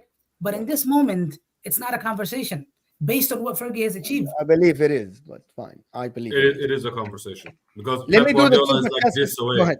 Yeah, let me do the super chat so we can get out of it. I don't want to keep the guys for a while because I know it's 11 p.m. in the UK for some of the people. Okay, Andrew saying I can see the agenda if we win no competition, if we don't win failure, but Arsenal get away with it every year and win nothing. Can Arsenal fans answer that? I think so. A lot of nonsense. Thanks for the £5, I suppose. But in my opinion, no matter whether guys say they're going to win it or not, you're going to get cooked. I've realized this from, let's say, 2 years ago, a year and a half ago, when I'm thinking City are going to win the league. Yep. When City eventually do win it, I get cooked regardless. So what's the harm in saying I'm going to win it? I think that's a whole lot of nonsense. If you're going to be like, oh, Arsenal get away with it, I don't really see that either, because I see guys talk about that almost 24/7. The reality is, no matter whether you say you will, whether you win one FA Cup, one Premier League, whatever, you're going to get cooked. Even, listen, teams like Brentford will cook you. Brentford fans can cook you. That's how football goes. That's how football fans are. It is what it is. So I don't hear that. Thank you. I don't understand who says people don't cook us for failure. It is failure. We failed in the last few years. We failed in the last. I think you only failed last year because 2 years ago, no one expected you to win the league. 2 years ago was the year where the year just before that you finished fifth because in the final. You know what I'm trying. So 2 years ago wasn't a failure. We failed the top four. We failed the top four. Yeah, no, top four you failed, and then the year after that, I mean, because you failed top four, no one even expected you to even get into the top four that year. Yeah. So you challenged. But at the end of the day, at the end of the day, it is failure if you spend that amount of money. If you go to one final in 4.5 years, it's failure. I see that as failure. No, I hear it. We get cooked for that just as much as Liverpool. It's normal. Hit the like button, as Luke is saying, guys. We're really close to 200 likes, which is actually it's criminal because we had 500 people plus here, and we haven't even reached 200 likes. Hit the like button, people. Red Indian is saying, Mo, I will tell you what, as a Liverpool supporter, many fans after Klopp have become doubters from a believer, not me. I still feel we can win the league, and as a fan, if I want, who will? Appreciate the super chat. That is exactly the thing. Nobody's saying to put your chest out and say, oh, I'm better than City and Arsenal. But the fact that your team is good enough to win it, I appreciate that. People keep doubting Liverpool. It's just for no reason. Andrew's saying, so when is Arteta going to win? Then no pressure. He's expected to win this year. Arteta should win the Premier League this year. He must, not should. He must. If he doesn't, he has to leave together with Edu. I mean, to be fair, that's silly because if he leaves, then who's going to come in to bring? I mean, I think he's Inzaghi. Mo, it's time to send Inzaghi to us. No, I mean, to be fair, I don't think any manager does as well as Arteta, in my opinion. I think Arteta is going to be the one to win the Premier League with Arsenal. I don't think anyone else. Okay. Papa Beard, Liverpool fans are so funny to me. Most of you back Arsenal to win the league so you can banter them if they fail and never back your own team in public. That's. I mean, it just has to do with being logical and pragmatic about the situation of the team right now. If you want to talk about other seasons when we were strong, everyone was saying that we're going to win the league every year. 2018, 2019, 2020, 2021. I'm sorry, maybe not at the beginning of 2020 we were, but then when Virgil went down, obviously we weren't. But it has to do with circumstances over the last few seasons and the fact that there have been the same holes in this side for 3 straight years, and the fact that Arsenal have gotten better and better. And I don't think that Liverpool fans back Arsenal so that they can just shit on them when they fail. I think they back Arsenal because they would rather see Arsenal win than Manchester City turn this league into a farmers' league, essentially delegitimizing every other team there. So 100%. Yeah, when it comes to strictly Premier League football, obviously we compete in Europe and that's different, but just for the Premier League. 10 trophies and Arsenal have won and trying to talk with this guy, bro. Andrew, let me just tell you the thing. Yo, I no, don't but think Emmanuel, show him love, Arsenal bro. are He fucking spent bare Liverpool. money on these super chats. Shout out to him. It's the Yeah, same love for reaction, yo, bare love things. for I that love one, for man. you, Love bro. for We that appreciate you. one. Trust. I'm trying to say Cool. more appreciates the super chats. Mm. We ain't getting a Andrew, cut, here's the thing about it, Andrew. It's basically the rivalry. It's all about the rivalry. I know that Liverpool fans get pissed when people talk about No, the you're not rivalry. allowed to talk, bro. You only got one trophy. You're not allowed to talk, man. If you don't have 10 trophies, you're not allowed to talk. So everyone must be silent. But let's get Andrew to do the pod by himself. How about that? You have 10 trophies. You come do the pod by yourself, and then we'll just sit and listen. Big up, Andrew. Thank you. Arsenal are not even half of what Liverpool were. You were the little bro forcing a fight to Liverpool. Thank you for the fierce competition. There goes the best buddies again. I don't understand Yep. this. There they go again. Trying to hold hands again. Whoa! This is just one side, okay? No, you're the Don't be best. saying Lisa. buddies. No, you're the best. No, you're the best. Don't be saying buddies. This is just the City fan. That's all. Arsenal not even half of what Liverpool were. You were a little bro for. It's crazy actually how this thing is like. The problem is Arsenal really stood up to City more than Liverpool. The thing about it is, I'm going to tell you the difference, right? Off the pitch, media-wise, fans, Twitter fans, players, they stood up to City, right? That is what Liverpool didn't do, right? And no one is asking Liverpool. Hold on, let me just finish. No one asked Liverpool to do this, right? The problem is Arsenal turned it into an actual fight that Pep Guardiola started saying the word war in his press conferences. Do you guys get the point? What happened here, right? It was mutual respect between Liverpool and Man City. Really now, it is turning into a player pattern on a manager's shoulder saying, stay humble, players fight, a manager calling another manager this, and a manager saying, I was in the training ground and I know what happens behind the scene. It is turning into, we hate you, you're nothing, and the other team is saying the same. That is what happened. That is what didn't happen. Actual rivalry. You're just talking about two different types of rivalries, though. You're talking about Exactly. Just imagine what this league could have had for 9 seasons. Just imagine. Yeah, but I'm going to tell you the difference, right? Jurgen Klopp is different than Arteta. Jurgen Klopp would not have allowed, I'm telling you, Erling Haaland would have been scared to pat him, Jurgen Klopp on the shoulder to tell him stay humble. I'm telling you this, but they're allowed to do it to Arteta.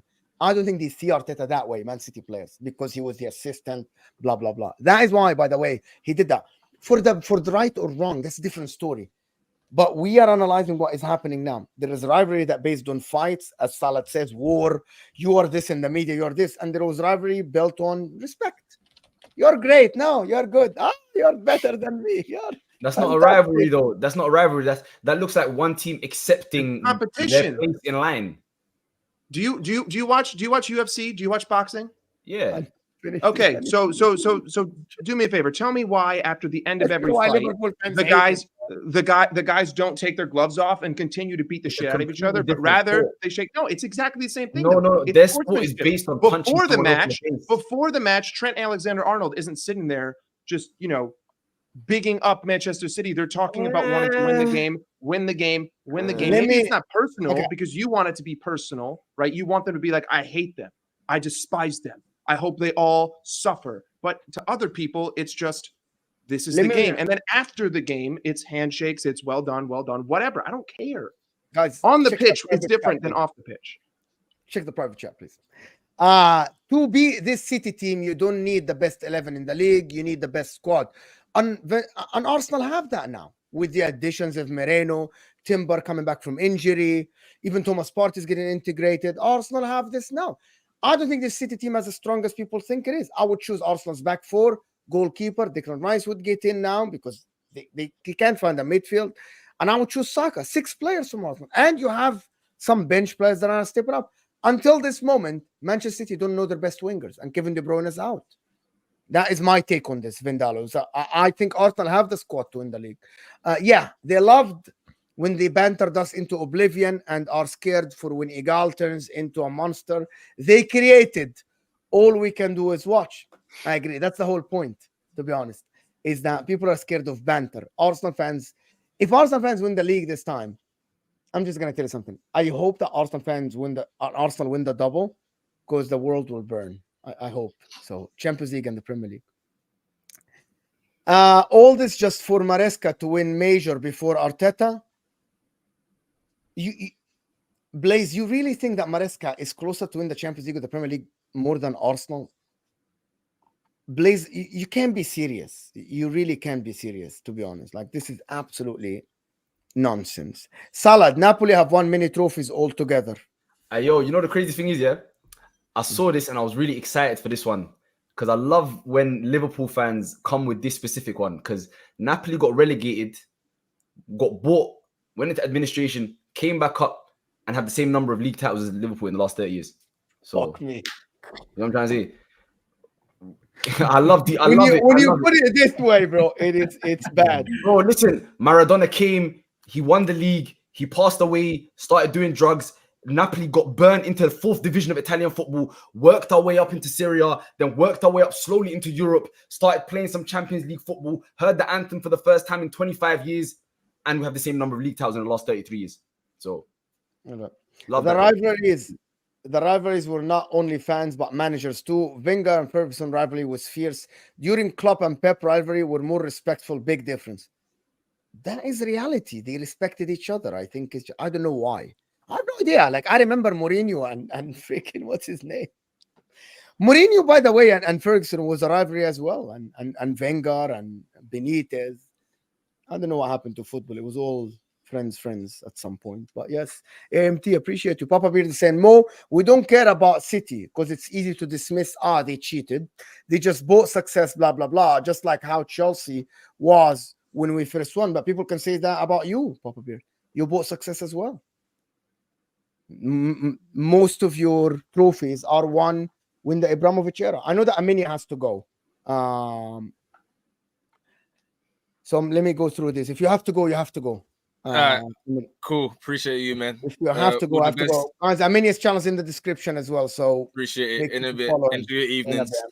Yes. Safe. Love, bro. So Papa Beard, people say that about Chelsea already, that you bought your success. It's very simple, Armenia. Literally, it says that. And by the way, just hold up. Before I go to the next super chat, but Papa Beard, I've heard this morning. Answer the question, Salad. I've answered. We've got 1 league title, the same as Liverpool.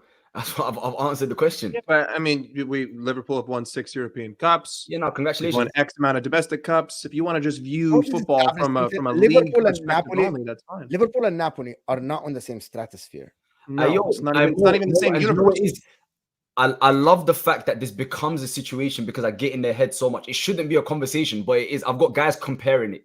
That's how mad it is. It is not even a conversation. That's what people need to understand. It is not. It's not, and it shouldn't be. It shouldn't be, but you know what I'm trying to say? I get into their heads like that. The whole chat is Liverpool fans saying, but yeah, Napoli are shit. Napoli are this, Napoli are that. Like, we're a small team. We know that. Do you know what I'm trying to say? I'm just comfortable. I'm happy with my 1 league title, the same as you. Yeah. Let me do the rest. Oh, yeah. Okay. Gregory is saying, okay. Okay, I'm gonna just do something because I think I skipped a part from Papa Beard's super chat. So yes, this went for a little bit, but I gotta go and find it. To be honest, just give me a second. I'm gonna read it. I'm gonna try to put it on the screen again. Apologies, Papa Beard, for it. Apologies again. It went, yeah, almost there. Here you go. Here you go. Chelsea. Just like how Chelsea was when we first won. Oh, yes. The problem is they keep saying it now, Papa Beard. Literally. They say the same thing now. As you said, read my last part. It's literally, I've heard this morning. It's this morning, right? It's a bit different. Chelsea were not lying to our faces, telling us that they sell more shirts than Real Madrid and United. Come on. No, but they're just as plastic and just as big as scumbags, bro. What do you mean? It's yeah, but we knew what they spent. We knew they spent 35 million on Drogba. You know, they didn't get Haaland for 45 million. Come on. It's not the same. I mean, and to be fair, we all know multiple City fans that were supporting someone else and then as grown adults decided to support Manchester City. That's why it's a little bit different. Do you know what I'm trying to say? Like most people that are Chelsea fans. The day you tell me that City are selling more shirts than Madrid, Barcelona, United, Arsenal, Come on, Liverpool. Yeah, I It's mean, not the same. I And think hopefully they we'll actually know by buy the them end of the from season. themselves. If I'm not mistaken, I'm assuming that they have a sister company that they own that goes out and just buys the merchandise for their club so that they can say that they have sold the most amount of jerseys on the planet. That's what I would venture to assume. probably that makes a lot of sense. To be fair, Which is the same thing they do with sponsorships, right? Yeah, it's the same Exactly. thing. They're just recycling money. I mean, Mhm. literally, they're just printing money that belongs to them to put it back in their own pocket. Dobbins. I mean, sorry, Nobbins. Nobbins. On a macro level, we can care for everything, but big pictures, I don't care about City, Arsenal, ethic. We and United are the big dogs. United aren't big dogs anymore. United are the big Nah, dogs. it's still the biggest team in the country. To be fair, They aren't, but I'm assuming he's a Liverpool are fan. bigger than them. I am. Mm. I'm definitely No, not. I'm saying, they have I'm the saying biggest Gregory. history. Gregory. I am definitely not a Liverpool fan, but No, not they you, have the the chat, largest the history. super chat guy. yes, 100%. But Man I mean, United Graham are not as big. Souness did say this week that United are the biggest team in England, so Liverpool fans might have to take that out with him. How are you the biggest club in England? If Liverpool won 6 freaking Champions League and you won 3, bro. How? It's the same as That's what I I'm say saying. I'm bigger than Milan. You know, it's the same situation with AC Milan and Inter. We won 20, they won 19. They won 7 Champions League, we won 3, but we won a triple, they didn't. Are we bigger than them? No, I'll be deluded to Look, say this. I think, okay, you're a Serie A fan, you don't understand Premier League maybe. United are the biggest team in England. United are probably top 3 in the world. Everybody knows this. Liverpool fans would admit to this. You'd be hard-pressed to find a Liverpool fan that will not admit to this. Yeah, but you're doing what Chelsea fans do. You only look at football in the last 20 years. Football existed before 20 years, bro. You know what I'm saying? it's not just That's 20 why- years. It's like 40, 50 years. Though. I mean, like United have been the most dominant team in England for the last 40, 50 years. Okay, so this goes back to the City conversation then. If United are not the best, This is just if United are not the best can of worm after can of worm after can of worm. if United are not the best team in England It's because the wildest Liverpool thing won I've done 3 Champions Leagues in a more, while, bro. then is City the same as Arsenal because they have similar amount of Premier Leagues in the last just 15 depends years? on how But you view Liverpool the have sport. That's not what defines the biggest Liverpool team, have a though. lot of history as well. So But that's not what defines a big team. It's about what trophies. defines a big team? It's about trophies. It's about fan base. It's about the fantasy, the culture, the story. That's what a big team is Man about. Man United and the story. Are we denying this? Mo's just being Mo's being Come silly on. now. I'm not. It's those times. I'm not. I'm not. Yeah, I'm wallahi absolutely you are. not. I mean, Wallahi you are. the only issue here is that again, it goes back to TKA's point because I need to finish the super chats. It's 20 versus 19. It's just that yours say Premier League and ours say League. It's literally That's it. Basically, that's it. The only difference. Gregory Salad, you said Arsenal can't win the league because it's not better than Liverpool 19 teams. Has that changed? You said it this last year. Has that changed? I didn't say that. My point was Arsenal's team isn't better than Liverpool's team of 2019, but Arteta is making the most out of this team, and that's why they should win the Premier League because I rate Arteta that highly. This team, I don't think a single player in this team outside of Saliba gets into that Liverpool team. Maybe Declan Rice, Odegaard, Saliba, and that's it. Get into that Liverpool 2018, 2019 team. But the reason that they are competing at such a high level is because of Mikel Arteta. That's what You're 100% spot on here. Maybe yes, Saliba next to Van Dijk. Other than this, I struggle to find any player. No, I mean Odegaard ahead of maybe Wijnaldum, Declan Rice ahead of maybe. I don't think Jordan stylistically. I don't think it would have fit. I don't think Odegaard would work. No, I'm saying just like in terms of quality of player, maybe Jordan Henderson. Yeah, Odegaard probably Rice, right. Odegaard, I'm talking about just quality of players. Wijnaldum, no, I think Wijnaldum in that role is better than Declan Rice. The box to box one. That Wijnaldum and Fabinho, I'll take it all day. Remember, maybe Odegaard ahead of Henderson. Maybe. No, but the point I was making is there's not a lot of Arsenal players. That's the point. But the point I was making is like this is just to like highlight how good Arteta is. Right? Exactly, because this team shouldn't be competing with this Man City team, but because Arteta has drilled them so well and the structure and how Arsenal are, that's why they're competing. That was the point I made. City brought United more pain than anyone. 2011-12 was bad, and the last decade has just been piling on. Stop deluding yourselves on what is happening. I'm actually going to respond to Twin and say one thing. Man United fans pride themselves, the majority of the people we talk to. Malik, how old are you? Let's keep that personal, but I'm old. I'm very old. Okay. I started supporting United in 2000. Okay, so you have seen about 12 years of success. Okay, Man City fan, but so in your life as a football fan, you have seen the same amount of success for Man City than United, similar to United. Is that correct to put it in? 2000, 2012, Man City from say the last 12 years, in 2011 to 2024 now. So actually 13 years, including a treble for Man City. More league. How many league titles you won from 2000? Seven. I think about seven. Yeah. Roughly. City won 9. 8. Sorry, City won 8. Sure. And a treble and a Champions League. Sure. So they seem the same. So they are in your lifetime, Malik. City have seen success as much as you have seen for your club. Same for in your lifetime. Don't talk about your cousin. Here's the thing. So here's the thing. Here's the thing, right? If that's the conversation we're having, then in my dear Liverpool friend's lifetime, Napoli has seen the same amount of league titles. Which is an argument, 100%. Which is right. But we all know it doesn't work that way. But we all know it doesn't work that way. We all know it doesn't work that way. Why did you support United? Because of the treble in 99? Like I said, you guys are focusing on trophies, which United have plenty of, right? Supporting the football team is more than trophies, like we said earlier today. It's about the story. It's about the fantasy. It's about the culture. It's about what the club is about. Yeah, but did you grow up in Manchester, my friend? No. So why did you support Man United? Do people grow up? United have the biggest fan base in the world. United is the most supported team in Asia. One of the most supported teams in Africa. Why? Because of exactly what I just described to you. I don't think you're hearing me. Okay, let's take a step back here. No. Okay, hold on. Can you answer this? Okay, sorry. So your answer is why Man United have the biggest fan base is because of the culture? Because of the culture, the story. More you're muted.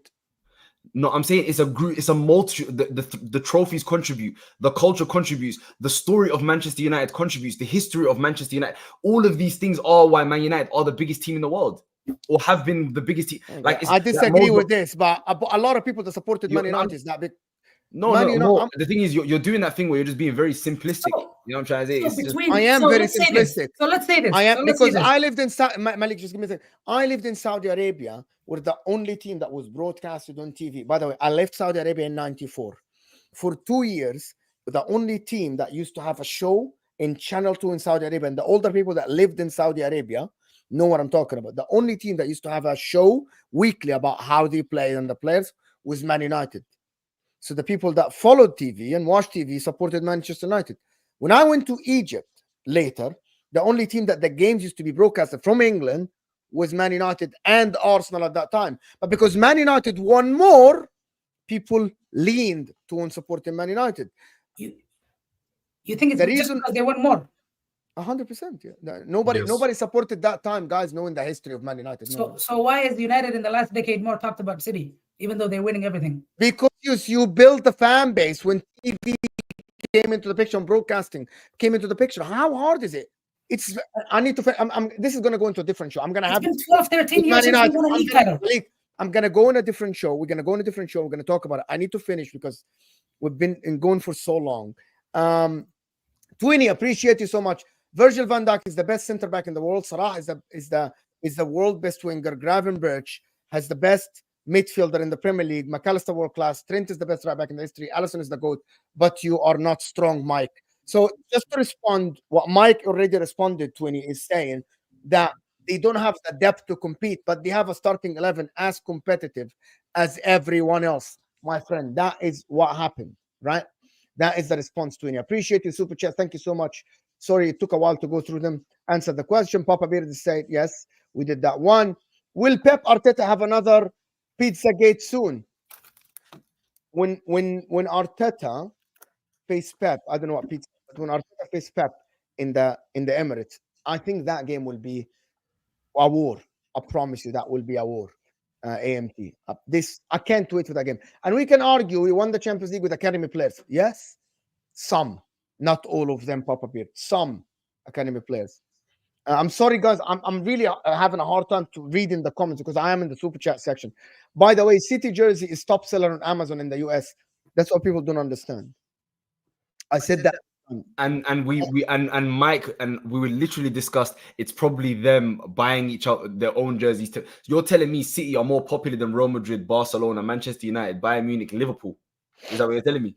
Come on, man. Even you don't believe that. No, Let's not be serious. not more than Real Madrid and Barcelona. 100%. Okay, so that's the point where that's literally the point we're making. They're literally more than United, though. Yes. Even in the US. It's not because US, of the fan base. Yes. Come on. It's not because Man United fan base stopped buying the jersey for Man United, guys. My friends stopped. Just the people that play football with me here. Most of the Man United cups were won in the Premier League era, 30 years. 70% of their trophies are won in the Premier League era. 100%. 100%. Nobbins have responded to you, but I'm gonna put Nobbins' comment after I do this. AMT, that's a fact. A story of United. City used to provide your kits and stadiums in the 20s. Look it up. Great, we can look this up then. But next time. So yo, niggas are not serious, man. No, they are serious. So what are you talking about? We're not having this conversation. Why? Anyway, not having I don't think City and United are in the same stratosphere yet, right? In terms of like the trophies and the fan base and all the stuff. Nobbins is saying if your point is in about 20, 30 years, they'll be discussed in the same conversation. 10 years, just 10 years. If Pep Guardiola stays 10 more years, it will be the same. Lads, a club make around 7% of profit from shirt sales. Why would they be buying their own shirts? Is this a joke? I mean, but again, I'll go back to the point. Do you genuinely believe that Manchester City sell more shirts than Real Madrid, Barcelona, Manchester United, Bayern? The answer is Liverpool? No. Exactly. The answer is no. But listen, people, I gotta finish. This show is taking you to HUSAM, where he's live with Rax and other people with Dio. That would be a magnificent show. I want to appreciate everyone that super chatted the channel, supported the channel. We reached 200 likes. Hit that like button before you go. Appreciate everyone that supports the channel. It was a very interesting conversation.